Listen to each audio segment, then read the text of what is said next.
And good morning, everybody. Welcome to 1 Million Cups. Welcome to 1 Million Cups. I am your guest MC today, Marlo Anderson. I'm the founder of National Day Calendar. Excited for you to be here. It is National Sons and Daughters Day, so if you're a son or a daughter, can I have you stand now, please? Fantastic. Look around the audience. Congratulate these people, all right? And let's give everybody a round of applause, those sons and daughters that are out there today. Thank you very much. We have one that's not a son or a daughter right in front here. So, oh, that's okay. Okay, doing the live stream. So anyway, welcome to 1 Million Cups. This is the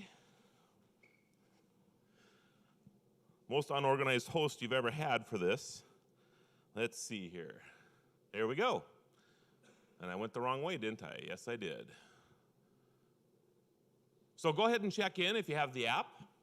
Make sure if you don't have the app, go ahead and get that. It's important for everybody to check in. We like to keep track of the numbers that we have. Say a thank you to all of our hosts, or our sponsors, I should say. These are some of the sponsors. Some of you are here today. Please thank them for sponsoring 1 Million Cups. They're the teams, the people that make this possible. So what is 1 Million Cups? 1 Million Cups is a free weekly program that gives local businesses the opportunity to pitch their idea and engage their community for advice and feedback. How many of you are first-timers here today? Oh my goodness, lots of first-timers. Give them a round of applause, everybody. It's exciting to see. So I'm also curious, how many of you think you've been to this 100 times? Oh, come on. All right, a couple. Yes, I kind of figured we had. Let's give them a round of applause too. Long-timers. We're getting close to 8 years of running this program, so it's very, very exciting that we've been around this long. So the big takeaway, can we change the face of our startup community by connecting local entrepreneurs over 1 million cups of coffee? This is a place where ideas, hey Bill, Mr. Dean, did you find coffee? All right.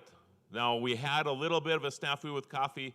If it's okay with the tech, we're going to take 2 minutes. Anybody who wants coffee, go get it now.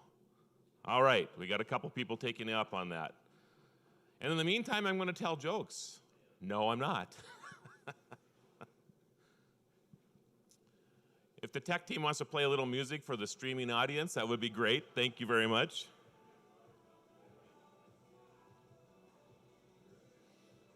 As the entire audience leaves to go get coffee, this is fantastic. Well, I can understand that they would like coffee more. So have you been working on your comedy routine? You should come up and tell a joke or two. That's all you got? Dave, you got any jokes? None? It's terrible. I'm on the spot now. I can't think of a single joke. I could tell my gopher story, but then I would get in trouble, so I can't do that, right? That would take too long as well. That's correct.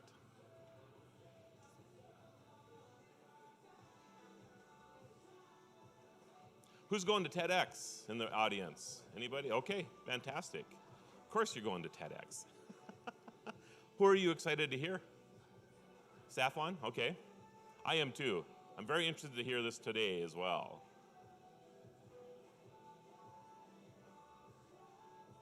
A lot of community events going on today. I'm impressed that we have as many people as we do here with the Day of Caring is today.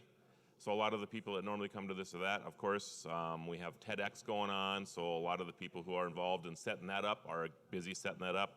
We have an astronaut in town. Dottie Metcalf is here. She is with Go for Launch. They started this morning as well. We have 25 students that will be working on an experiment that will be going into space. So we'll have a group of students that will be sending an experiment into space around agriculture. So that should be a lot of fun. That will wrap up this Friday. So a lot of fantastic events going on in the area. All right. If you're not back yet, you're just going to miss out on stuff. Okay. If you have questions near the end, you can ask them. We have Brian Opp. Brian, where are you? right there. He's going to be running the mic. Are you not? Okay, thank you, Brian, for doing that. You can also tweet your questions. If you tweet them in, use the hashtag 1MCND, and that's if you're not or comfortable with asking questions to the crowds, you can tweet them in. And of course, people who are watching us virtually can do that as well. Community announcements. Anybody have any community announcements? We have some. TEDx. Anybody from TEDx here today that can do this? Okay. Tomorrow is TEDx. Are there tickets still available? Anybody know? Okay. Thank you for that.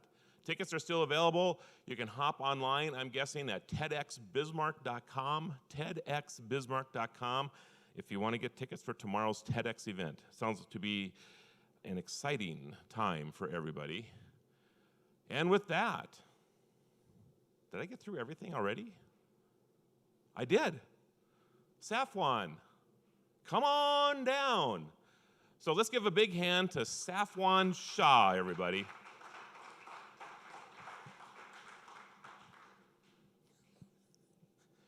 Like I said, the most unorganized MC ever, Safwan, and you get to put up with this guy. All right. Here's your clicker. I'm just going to go down below for a while you present, and we'll go from there.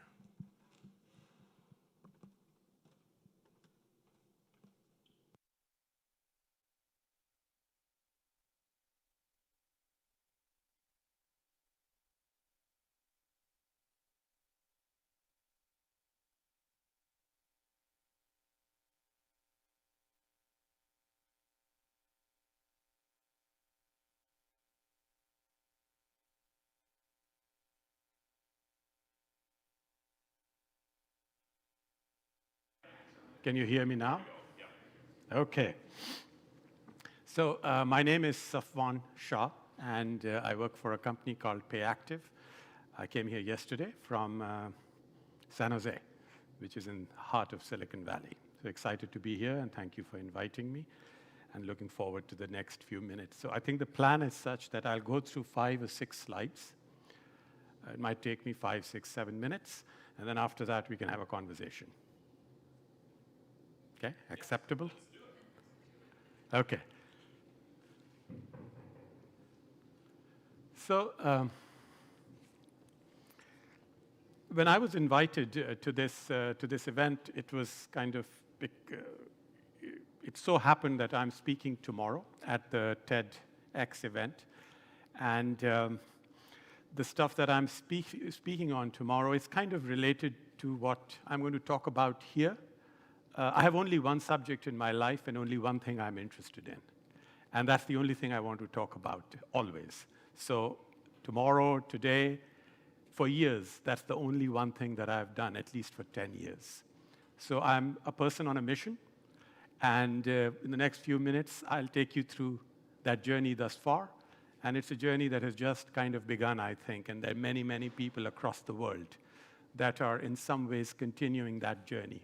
So I'll touch upon a few things.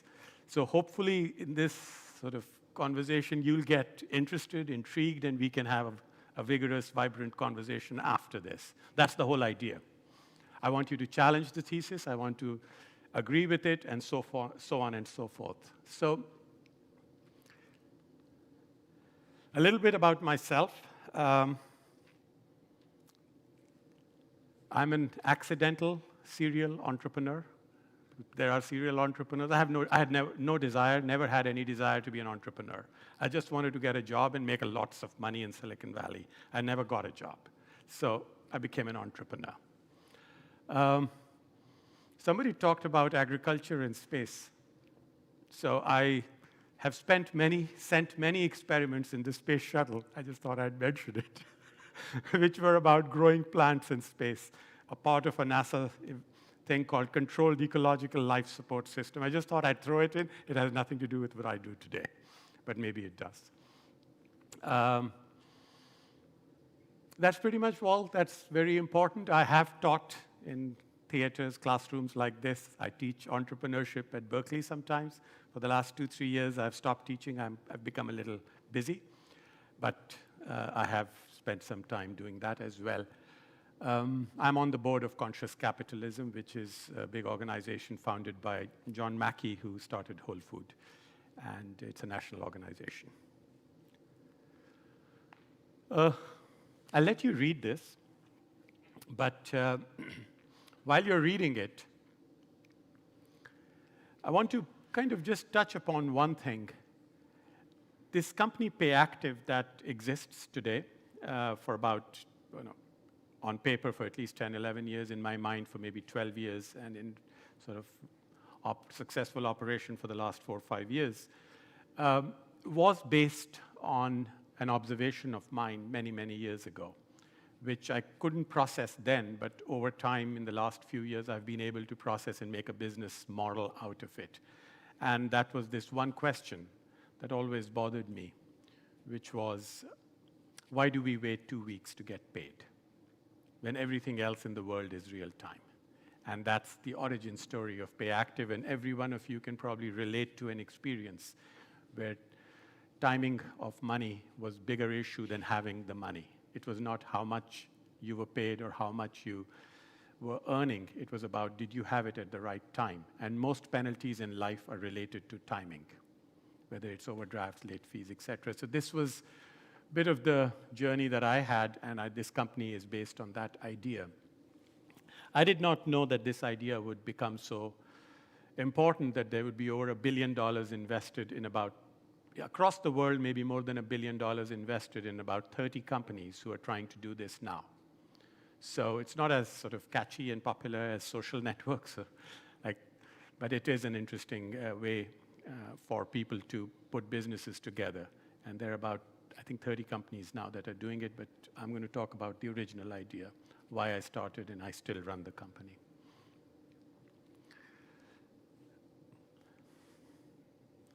About 12 years ago, I decided that I'm going to go to businesses and ask them to use our service to let their employees get paid as they earn. I didn't want to call it daily pay, and I never wanted to call it early. Because in my book, if a person's done the work, they've earned it. So it's not early, it's earned.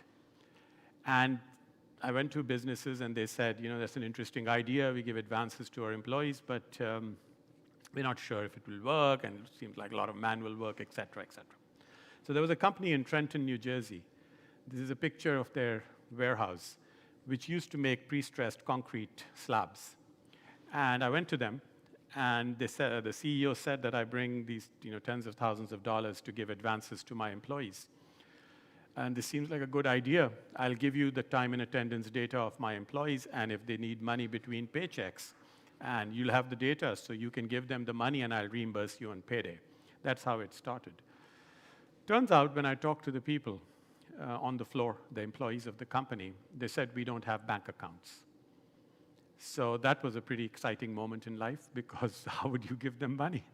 So we made this $2,000 kiosk.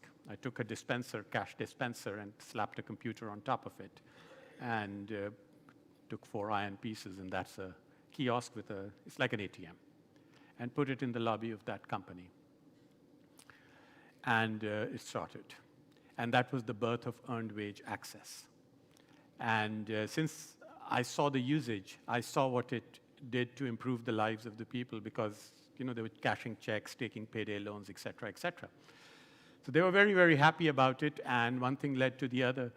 And I went out to different companies and talked to them, and eventually, a few years later, Walmart came. So today, Walmart, as you know, is the world's largest corporation by number of employees, 2.2 million employees. So they use our service for every Walmart store. There are 5,700 Walmart stores, and then there's Sam's Club, and et cetera, et cetera. So Walmart went live, and the idea sort of gathered steam. And now, maybe 2,000 businesses are live with this, big names, hospitals, senior living centers, those places where the people we call now, or we've got a new term for them called essential workers. And so we have a good name for those people. So they are the big typical users of this, and these are companies who employ a lot of essential workers, hospitals and manufacturing companies and the Burger Kings and the McDonald's and the Pizza Huts and so on. So this is how the journey was, and today it kind of looks slick, like any slick app out there. So I thought it would be nice to see it. This is a journey. So since we're going to talk about entrepreneurship, I won't go in the details, but this is what it looks like if you survive. It's always fun to get awards. We win a lot of awards because what we do actually makes sense. And it improves lives, changes lives. I don't want to use the word impact because it's too small a word for what we do. But we've won many awards. Last year I got, and I recommend that you see it, I won't play it here. I did a video called We Heard You. It was the life of a robot. It's a 2-minute video. It won all kinds of awards. The Webby is the biggest internet award, and we went head-to-head with HBO. But the HBO machinery right at the end tipped the voting to them. I don't know how it happened in the last hour, but HBO won. But we got the sort of public recognition. So do see that video. It's about the life of a robot. It's a 2-minute video and what happens to his life.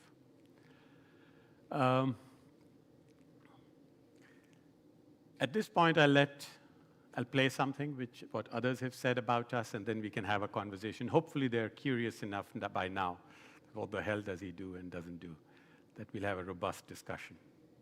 So,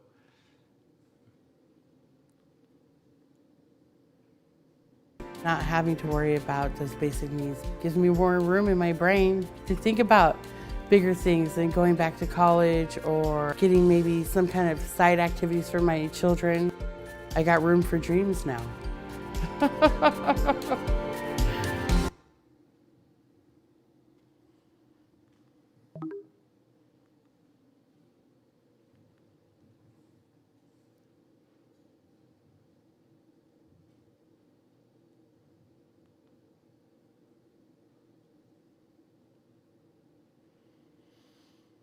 Michelle Dean, I was standing there when this was recorded, and a lot of people cried, including myself.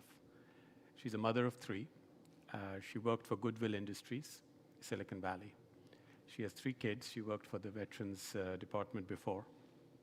And she used to take $100, $80, $70 every now and then of money she had already earned, but not yet been paid. As you know, you earn every day, but you get paid every 2 weeks.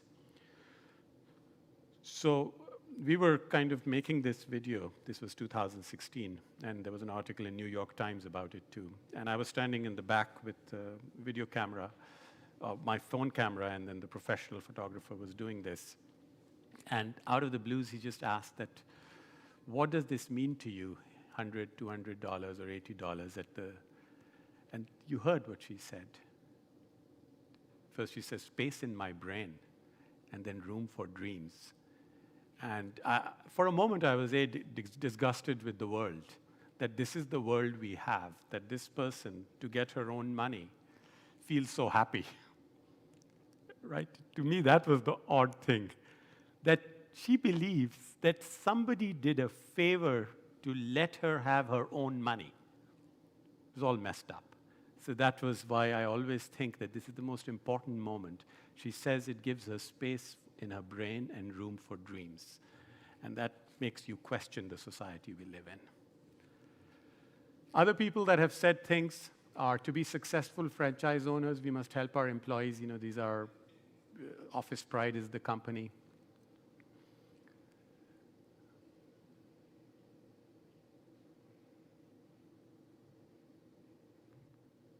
I could go through thousands and thousands and thousands of these, and I'm serious, like tens of thousands. We've moved several $1 billion, $5 or $6 billion, $180 and $70 at a time. This is people's money held by their employer because payroll systems are 2 week long. We come in and we let people access as they earn, and then the employer reimburses us on payday. That's earned wage access. That's what I do. That's my story. And thank you.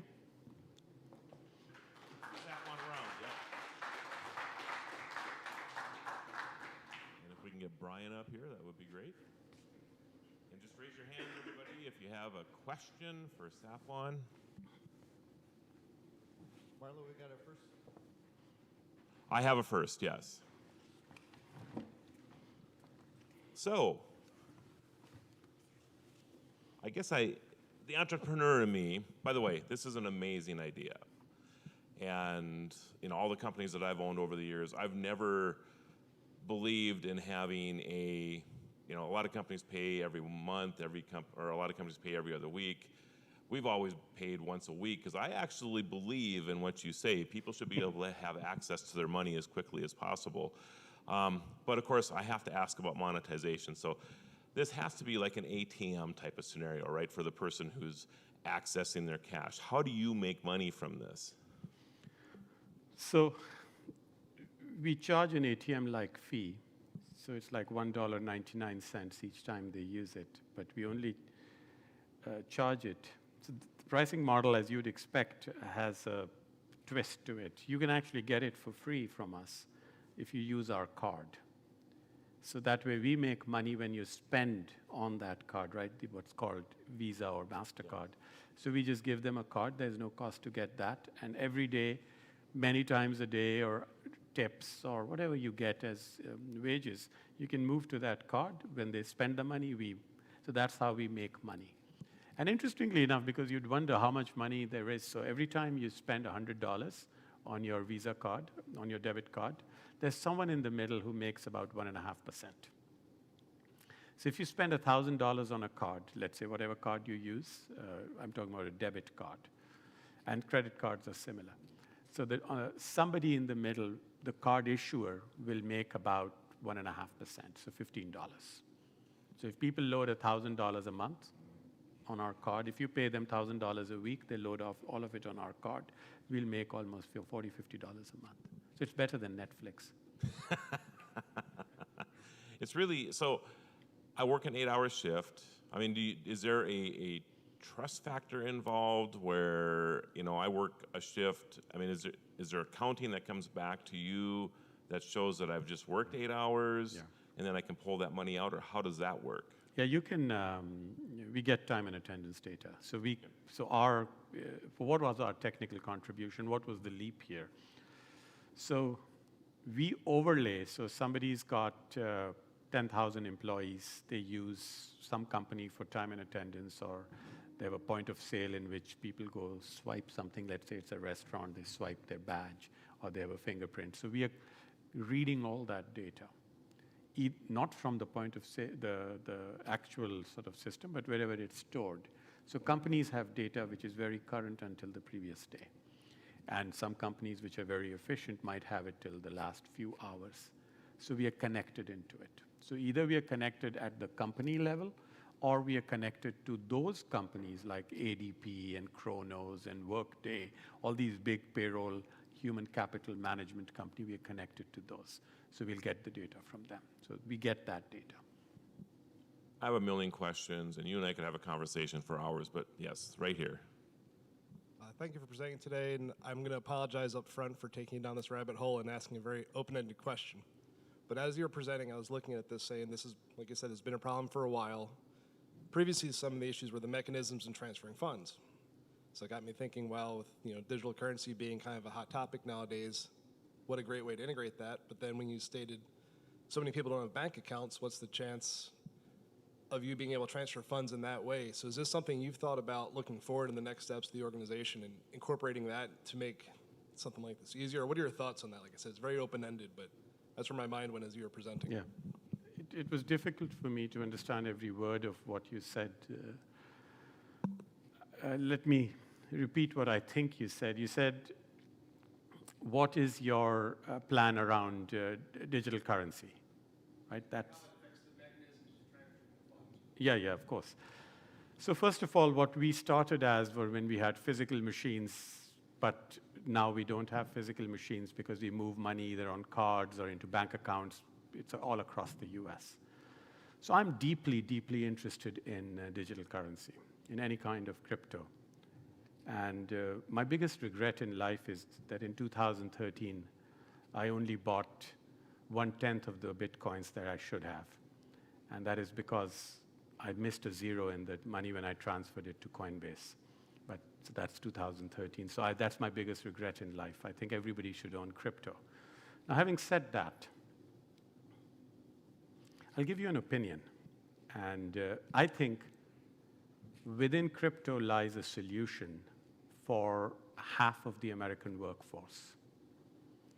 What has happened is that wages have not gone up, productivity has gone up, and there's this new sort of dynamic that has emerged. And any kind of blockchain approach, or DeFi, which is distributed digital finance, I think is a solution to a lot of problems that are out there. I won't go into details of it because we may not have the time, but if you want my opinion is that it's absolutely important, and everyone should own some amount of their assets in crypto. Okay, question right here, or right there, Brian, okay. Thank you for your presentation, very interesting, and I can, back in the 70s and 80s, could have definitely benefited from a system like this being in place, no doubt. So our company, our organization provides services that help companies put efficiencies, systems in place to create efficiencies within their operations. There's obvious benefit to the worker here, great value to the worker. Beyond the value to the company of having a system or program that keeps employee morale up, I guess, for the most part, is there anything, if a company puts this system in place, is there anything that creates inefficiencies or creates efficiencies within the company's payroll system overall in the long run? That's a good question. So the value to the employee or the worker is obvious. They get money that's stuck in the system, and it helps them avoid other penalties in life. For the value to the business, the value proposition to the business is also incredibly important. There are three metrics which every business seeks to optimize. They're retention, recruitment, and engagement. And what we discovered, and there are many studies on it now, that companies that offer this benefit are able to improve their retention, in some cases 20, 30, 40%. And there are published articles in Wall Street Journal and other Harvard Business Review that have done the research on our data. And they've come up with numbers like 19% and 20%. So the cost of replacing one person who's an hourly worker is about 19 to 30 weeks of salary. It can run into up to $3,000-$4,000, if not more, sometimes even more. So that's a huge saving. The second one is, in this market and even before the pandemic, recruitment was a big challenge. In a world of a gig economy, when you're hiring somebody and saying to them, I'm going to make you work 8 hours behind that counter, and you're competing with a Grubhub or an Uber where you could get paid in a sort of more transactional way. So that is a pretty big thing. And of course, engagement is a big thing. If I treat you well, you will like me. And letting people access their own money and not judge them is treating well, or the beginning of it. So engagement goes sky high.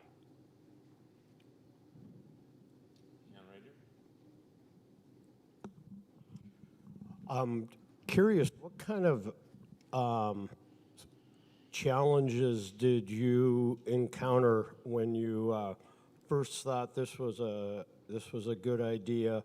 And I'm sure there were a lot of maybe setbacks or companies that said this isn't going to work. And how did you handle those objections? Well, everybody loved it. They just embraced me as if I had found the next. I don't want to think about all that, but I'll answer your question, and it's a good question. I had a wall in my office which was called 50 Shades of No, and we quickly ran out of the shades. First of all, they said, you're a fool to do this. You are a fintech guy. Why are you doing this? And I went to every friend of mine. See, I was a seasoned, serious entrepreneur who went and talked. I was not the 22-year-old kid who went and said, you know, I have this idea. I was the guy who should have not done this so I went and took on, I think, a system. I went to banks, they said, no way. I went to big employers, no way are we going to change our payroll system. Who do you think you are? And the typical question is, there's nothing in it for the employer. Then I went, so it was really hard. And the hardest part was convincing employers, actually, because I never went to employees. I said, anyone can become a lender. That's the well-known tens of thousands of years of experience in becoming a lender to consumers. But go try to work with a business that they think by, decide by consensus. So that was the biggest pushback. The other one was, oh, it's going to be manual. Oh, certainly the money will, disappear. So I had to solve every one of them. So if you think about it, the solution, it came as, water flows. It finds its own path. So we started fronting the money that went to the employee because no employer was willing to front the money. Then time and attendance data. Turns out legally, by law, you own the time and attendance data because you put in the hours. So that's so you can get access to it either through the employee or through the employer. And then finally, employers kind of said, oh my goodness, I don't have to pay out these $1,000, $10,000, million, $10 million between the paychecks. This company is going to do it. And what's my risk? So we said, okay, indemnified. So I did everything in my power to optimize for the lower income worker, which is half of America. It was the easiest thing to do. But the banks, if I'm grateful to somebody, which is rather ironic, it's the regulators. The CFPB actually listened to us. I went there like 30, 40 times to DC. They were the ones, I think, in the end who says, yeah, this is not a loan. They actually did an order in December last year that this is not a loan. And I kept saying, never call it early. This is that worker's money. So I'm belaboring this point for whoever is here. This is their money, and you're taking a loan from your employees. That's the way I look at it. Now, I've said it, so hopefully somebody can challenge that. Right back here. I have a question that kind of follows up on a lot of the things you just said. Have you thought at all about kind of a next step of the organization? Maybe not even including the employers that aren't interested in doing it? You said you've got about 2,000 customers or so that do it now. It seems that, especially with the debit card idea, that you could offer that to every worker. We're doing it. We're doing it that way. So one of our partnerships was with this, I don't know if there's a Murphy USA gas station here in Dakota. I don't believe so. So Murphy is in 26 states. And so with them, we just started in August a affinity partnership program. So they have several million people who buy Murphy gas into their convenience stores. So it's in 26 states, Florida, Texas, and many other states. So we went live with them where for the first time, consumer, and you can download our app from Payactiv. You can download it, you can get the card. But what I can't do yet, I can't give you the money you've earned because I have no clue who you work for. So, but we're taking the first step towards it. And I can't say it now, but we are moving in that direction. I don't want to become a lender, though. I think that's a different class of business. I'm still a payments business rather than a credit business, but who knows? So when you say you have 2,000 customers, you're actually talking about 2,000 businesses that do this with you now. So one customer is Walmart, Yeah. and you have their entire workforce. So Yeah. how many people use your service right now? Several million? Several million. Amazing. All right, I over think here. maybe we reach about 4 million, I would think, 4.5 million, and a few million Like we've moved a few $1 billion, right? As I said, we've settled more than $6 billion now, 5.5, $6 billion. So Safwan, you mentioned that you started the idea. Because a lot of lower wage workers were experiencing overdraft fees and that kind of thing. Do you have data now on the back end with these millions of workers receiving their money on time that shows that problem is being solved through this? So this is a persistent and consistent process for us.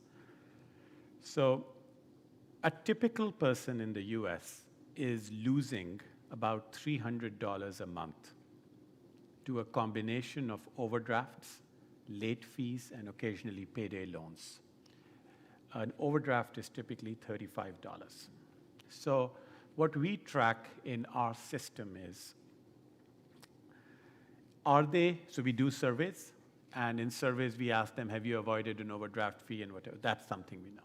But that still we rely on what they say to us. The second thing that we do is we also have a feature now where they can link their bank account to us.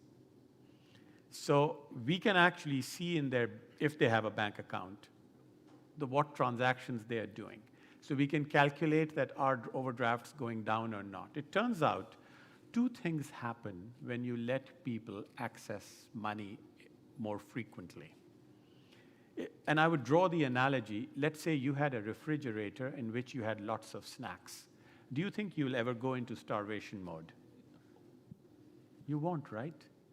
So, but if you chose to eat 9,000 calories at 9 p.m., it would be very different.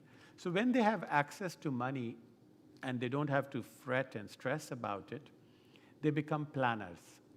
Because it's kind of like your adrenaline or your stress level doesn't go high or low. You're kind of on an even keel. So this is one of the things we have seen, that they are able to become planners and avoid these fees. The second thing that is very telling is when we got our card out 2-3 years ago, we can see where they spend the money. So it turns out they spend it on, number one is food. And it's kind of a thing that I love to say, food, fuel, auto, shelter, and various types of insurances. Food, fuel, auto, shelter, various types of insurances. And why is that? I say there's a revised Maslow's triangle that has emerged. It's called livelihood. What is livelihood in America? Think about it. Food, fuel, because you have to drive your car. Auto, you have to own a car and pay for it. Food, fuel, auto, shelter, you have to pay your rent, but you can mess around, stay with a friend or whatever. And various types of insurances. That's where they spend. They're not buying drugs. They're like Michelle. What's wrong with them? There's nothing wrong with them. They just they're not paid correctly. And we haven't given them opportunities as we should have. So now we deal with it. Tyler on the live stream asks, have you worked with any payroll processors asking them to add Payactiv as a value-added service? Every payroll company has us. ADP, Paychex, Paycor, UKG, Kronos, Ultimate, Paycom, Paylocity, every one of them. You can get it directly through them in many cases. Many of them have copied us. And they have their version of it. As I said, that 20 companies in America, maybe 15 to 20, have variations of what we do. But that's all right.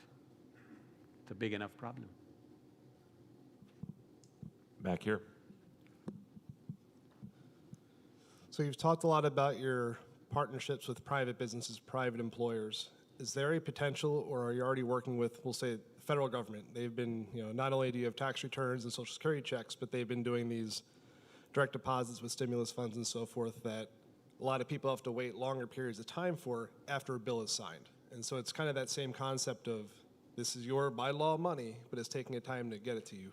Are you looking towards a partnership with the federal government or state government from that perspective? We'd love to forge a partnership that's easy money, right? But how do you work with the government? I've tried, my few efforts have always led to, we can't do there's a process. It's a long process.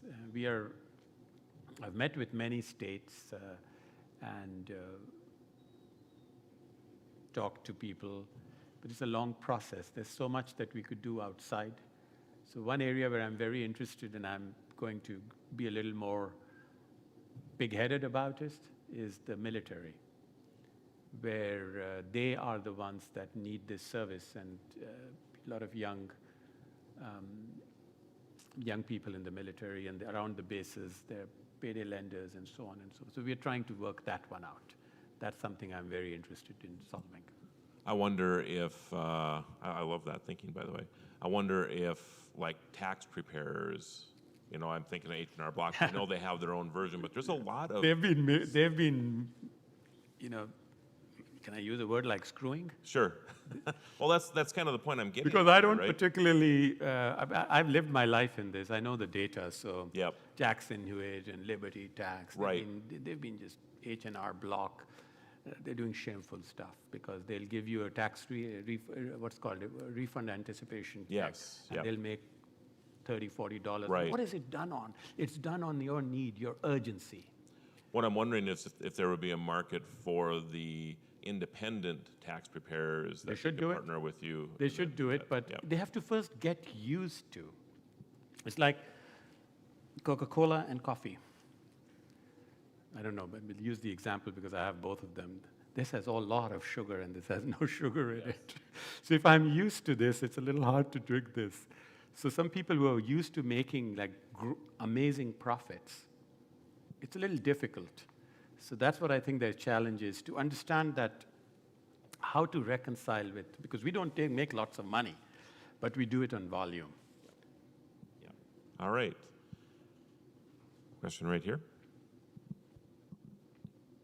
Oh, okay. I thought I had a hand up right here, but okay. So let's talk about health a little bit. You were talking about stress. I would have to imagine, and I've been in this space before too. You get paid on the 5th of the month, and your rent is due on the 1st. I mean, there's just a lot of stress that comes with that.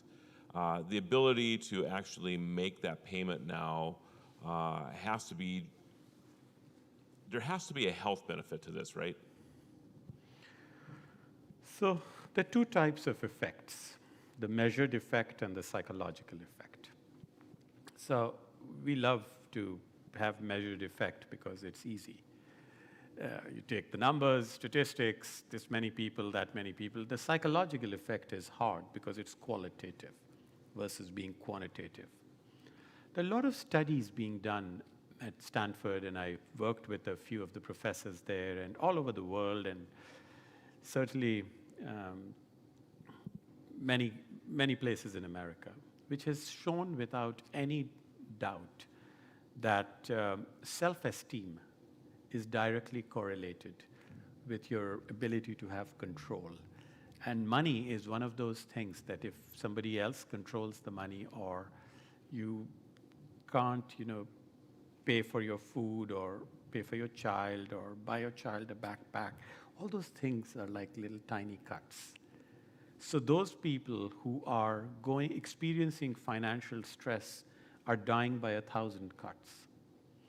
And whether they like to admit it or not, because we made it so sort of, we've made a judgmental society. First, we don't pay people enough. And then we say that you're bad.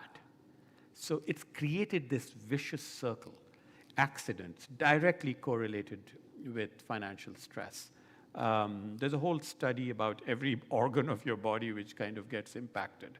Because if you think about it, Marlo, $200 billion are paid every year in fees. $35 billion in overdrafts, about payday loans are like $5-6 billion. Late fees are $12-15 billion. High interest rate loans are $40-50 billion. What is this? Bank fees, $7 if your balance is below $1,500. Like what? Like the bank has to be supported by the poor guy? And so on and so on and so on. So I could go on forever. So yeah, the benefits are huge. The benefits are of kindness. If you're being nice to somebody, what benefit is there of it? It's going to make a better society. And also, suffering is perhaps okay, but needless suffering is lunacy. Why create suffering needlessly? So if they're, oh, right here. So to manage 4 million plus clients, how many people are you employed at your business? So these are people employed by the business, and it's probably more than 4 million. And because we go through payroll companies, a lot of people have access to our service. So I don't know if that answers your question. They're all employed. So the way we see it, there are people that are in a business, then those people that are eligible. Eligible means we get the data. We have to get the data to do anything. A lot of people, we don't get the data for them. And companies have 3 or 4 types of people: salaried, part-time, full-time, hourly, etc. So we serve all of them. All we care about it, unit of work. What is the unit of work? The unit of distance is miles or yards or whatever. What is the unit of work? If you think about it, if work is so well known, what is the unit of work? It's time or task. I can monetize you based on the hour you spent here. How did you think of today? Time or task? So if unit of work is time or task, and there is a dollar value multiplying with that hour, that's your value. That's unit of work. That's the amount of money. So we need that to calculate how much money you can get. And Right here. I don't know if this is a question that always comes up maybe in your discussions, is that when you have somebody that has access to their money that they've earned for that day, do they have the choice of using your service one day and then accumulating their money, and then later on the next week, if they need some more money, that money is available to them? Is that the way yes, it kind of works? exactly that way. Okay. The other thing is, people kind of work on budgets. So if I know I've got my rent due, and by the time I get ready to pay, I've already spent all my money using your system. I mean, is there anything that you've encountered of helping them maybe do a better job Yeah, of we budgeting? allow only 50%. So there's a guardrail built into it. So you don't have to pay each time you use it. There's a certain limit that you pay. After that, you don't have to pay. You can use it as many times, but you cannot get more than half of what you've earned. But I have a question for you. When you asked this question, you said that, is there a guardrail? That was your question, because you were worried about their budget being blown up. But do you ever ask this question of credit card companies? No. And from credit card companies how much they're taking besides just the interest. I agree. Every time you use your card, you're getting charged too. I agree. And the reason I bring it up is the first marketing coup was to call it a credit card. Like, how did I become creditable and credibility comes by owning a credit card. So that's the first marketing coup. The second marketing coup is we all know that you spend more when you spend on credit. We all know. We don't need data for that. It's obvious. So, but when it comes to people accessing their pay, we become so thoughtful about it. Oh, will they misuse it? Oh, will they blow their budget? And that was the mindset that I dealt with all through these years. But why do you care? It's their money. You're holding on to it. Oh, they don't know how to manage their money. They're not, but that is not true. So I'm creating a bit of tension here deliberately for you to think about it. I don't have all the answers to these questions, but I ask you to think of this. This is their money. and the employer is holding it. It's because of a mechanical system that has existed for decades, but it doesn't make sense. It's a blind spot. If there are companies watching online or in here right now that want to participate with you, what's the onboarding process look like?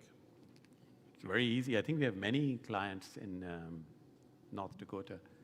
I don't remember the names, but there are quite a few people. The onboarding is because it's business to business. We need access to their time and attendance, which is usually a few minutes, a few hours of work. First, they have to have the willingness, and then it doesn't cost them anything. There's no cost. Any business can use it. There's no cost to the business. And they just switch it on, announce it to their employees. You can get paid as you earn. And no money changes hands. I don't get any money. My company doesn't get any money. And we give the money to the employee or the worker or the associate, and we get reimbursed. That's all the employer has to agree. Reimburse us. So we may give out, to your question, we may give out 30% or 20% of their salary. And then they reimburse us, and that's it. Very easy. All right, I think we're getting to that point. Brian, we always ask the same question every week. All right. How can we, as the Bismarck Mandan 1 Million Cups community, help and support you? Start a company around it. Don't let anyone ever tell you that holding people's wages has common sense associated with it. Whoever you meet, local businesses, ask them to use Payactiv, or if somebody started a business here, have them use that. And that's the best you can do. Change the world. All right, very good. Thank you for changing the world. This is an amazing thing that you have created. Let's give Safwan a round of applause. Thank you.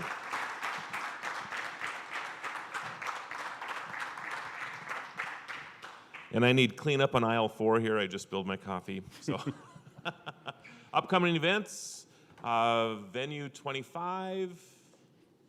A distinct. Let's see. Oh, okay. Next event is apply to present. Anybody who is interested in presenting on this stage, of course. Go here. Did I go too far? Okay, good enough.